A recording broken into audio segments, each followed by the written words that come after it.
king, I am not a god, I am Hump. What's good, ladies and gentlemen? The Coda Bassocyst. Everyone asking me to deliver a build about it for level 9199 Steel Path, and this weapon is really powerful and good. But first thing first, let me show you what this weapon capable of at level cap.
Boom, baby, that's what I'm talking about. A very powerful weapon. Don't forget to hit the like button and subscribe and turn the bell on. Much appreciated. As always, before I build my weapons or my Warframes, I rely on my method, DVS. D stands for how I'll be dealing damage, what elements I'll be using, what's the faction I'll be fighting. V stands for how I proc 10 stacks of viral to make enemies vulnerable by 325%. More damage to their HP. S stands for stripping enemies armor to lower the damage reduction to deal higher damage. And of course, we don't use any Rivens, so you can save your platinum. And I use Revenant, so I don't boost the weapon in any way. In the meaning of, you can apply this build in any Warframe you want, or you can apply it in damage boosting Warframe to receive even better results. Let's go. The first thing you need to know about this weapon is that it deals primary blast damage and initiate an infinite body punch through. The alternate fire launches a mine that latches up to 4 enemies, highlighting their head while dealing impact and magnetic damage and statue effect per second for 10 seconds. Also, it consumes 4 ammo per shot. If the target is open for mercy kills, the user will instead teleport to them and automatically perform a mercy finisher. The user then receives a buff increasing damage and multi-shot by 100% for 20 seconds. Also, the bonus stacks additively with the respective mods, and buff duration is refreshed on mercy kills. So your first question will be how to perform mercy kills with this weapon so you benefit the most out of it. Now, the normal alt fire will be like so. Boom. Latching to the head, as you can see right there, and that's a mercy kill that you're looking for. But how it works? Now, when I aim right here, you can see the aim is like teeth. Okay, when the enemies are low HP, it will become sharp teeth. Wait for a second. There we go, and up, boom. You saw it becomes sharp, and so we can perform finishers. Let's see this guy, for example. We lower their HP. And they're dead, but this one is low HP, and that's it. So technically, the alt fire of this weapon has 2 modes. The normal mode will throw certain like say bullets or whatever you want to call it that latch to enemies, and if the enemy is low HP, when you alt fire, you will go and perform mercy kills. Okay, simple as that. The normal fire is just like firing like Arcaplasma or something similar to that. And the reason you want to do that, so you receive the buff to increase your multi-shot and damage to benefit the most from this weapon. And now, as always, if you don't like my methods on how I proc fire and armor strip enemies, it's okay. You can check this sheet right here. It can help you maneuver around my methods to find your own style. Now, I'll be running 2 Emerald Archon shards to push the stacks of corrosive from 10 to 14 to armor strip enemies with our weapon modded for corrosive. Now, the other Archon shards doesn't matter because they're for melee weapons, nourish to proc viral and revenant, and you can apply this in any Warframe you want. Worthy camaraderie squad receives 75% weak point critical chance. Arcane Rage for headshot, increasing damage. Arcane Precision doesn't matter, it's for secondary weapons. And you don't need to run fire rate on this weapon at all. You will know why for a second. Now, Vigorous Swap is optional, as I know it's very hard in many builds to find a spot for it, alright? But I didn't use it during the speed run. Now, Coda Bassocyst. Amplify shockwave of devastating sound with this technocide virus, infested shotgun with hangers of blood and desire nothing more than feed upon the enemies. Alternate fire at enemies not vulnerable to mercy kills to swarm them with infested mites, while firing at vulnerable ones will perform a ranged execution. To make them vulnerable, you lower their HP. Simple and easy, don't make it like complicated.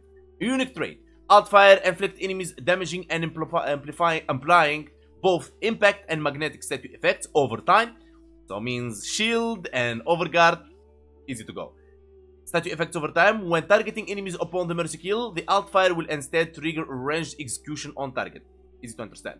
Galvanized Hell, 110% multi-shot on kill, 30% multi-shot for 20 seconds, stacks up to 4 times. Galvanized Savvy, statue chance on kill, 40% direct damage per statue type affecting the target. Primed Cleanse Grenade is multiplicative damage against the faction you're fighting. You want to replace it every time you're fighting a different faction. But if you don't like that, it's really simple. You can use the Primed Point Blank. Now, if you're a new Tanu and you don't know how to get the Primed mods, really easy and simple. All you have to do, just catch Barukitir when he comes and you go for that. Otherwise, there is the normal version of these mods that available for everybody. Critical Declaration for critical chance and minus fire rate. The minus fire rate harms this weapon, yes, but we're fixing it in a second. Toxic Barrage for toxin and statue chance. Primed Ravage for critical damage. Semi-shotgun cannonade, only compatible with the semi-auto trigger. Fire rate cannot be modified for 240% damage and 1.5 punch through. Punch through doesn't really matter because the weapon already has infinite punch through. But if you pay attention right here, if I remove semi-cannonade, you can see the fire rate is 0.9. But because the semi-shotgun cannonade blocks the fire rate, it's very good, and so it negates a critical declaration minus fire rate. Shotgun Elementalist for statue damage and magazine capacity. The statue damage we're talking about are slash, heat, electricity, toxin, blast, and gas, and this weapon has the blast, and that's what we're relying about. What blast does? Blast deals 30% of base damage after 1.5 seconds as an explosion at 0 stacks or on death. We're relying on death more. Stacks deal their damage simultaneously to enemies within 5 meters while staggering them. As blast is really powerful and amazing, why I'm relying on it? Because the weapon has a very low ammo. As you can see right there, I have 38 and 96 reserve, really bad ammo. That's why killing enemies with 1, 2, 3 shots, well, that one single target will make sure to kill all enemies beside it thanks to blast, and it's really powerful. And thanks to our companion pulling them together, which is Nautilus with Cordon, showing you the build in a second. Now, if you have a Riven with, for example, CC, CD, multi-shot, and so on, you can replace the Orkin. If you have a Riven with Toxin, you replace Toxic Barrage, and so on and so on. Let me know in the comments below what's your Riven so I can try to help you. If it has damage, semi-shotgun cannonade, and you'll sacrifice a bit fire rate. And then you can put an Arcane for fire rate for your weapon. Now, the Invigoration, I'm using electricity, okay? And you can replace electricity, depends on what you want. For example, you can go instead for Toxin, and then you use the electricity charged shell right here instead, this one, okay? For more damage. Yes, you can do that, and there is no issue at all. It will increase your damage. Now, when it comes to Nautilus, I'll be running this build. Most important here is the Cordon to pull enemies with Blast. Blast get blasted, remember, to kill all the enemies together. Tenacious Bond for critical damage. Fire rate doesn't matter, it's locked down, but it will help you if you decide to take down Cannonade and replace it with a Riven. Verglass Prime is the best Sentinel weapon, but it requires a Riven to reach the 50% plus critical chance for Tenacious Bond, increasing critical damage to work. Otherwise, if you can run Verglass anyway, it's really powerful. But if you want to have the buff, you need the critical chance. Otherwise, run Prime Laser Rifle, Volcloak, and Burst Laser Prime. You choose which one you like. Let's test this weapon in simulacrum. And of course, against level 230 heavy corrupted gunners, and we activate Nourish, like so, and we try to land headshot. You don't really need to land headshot, but why not? There you go. And that's what Blast, and that's what I'm talking about. Look at that. They're not even fully armor stripped, and they're not like... But let's try and, for example, use Uniro to armor strip them, because they are really squishy against this weapon. And I took my time delivering this build for you guys, as I did a lot of testing with it before I just release it. And it's benchmarked to level cap, so you're ready with that. Alright, let's go. Boom. Boom.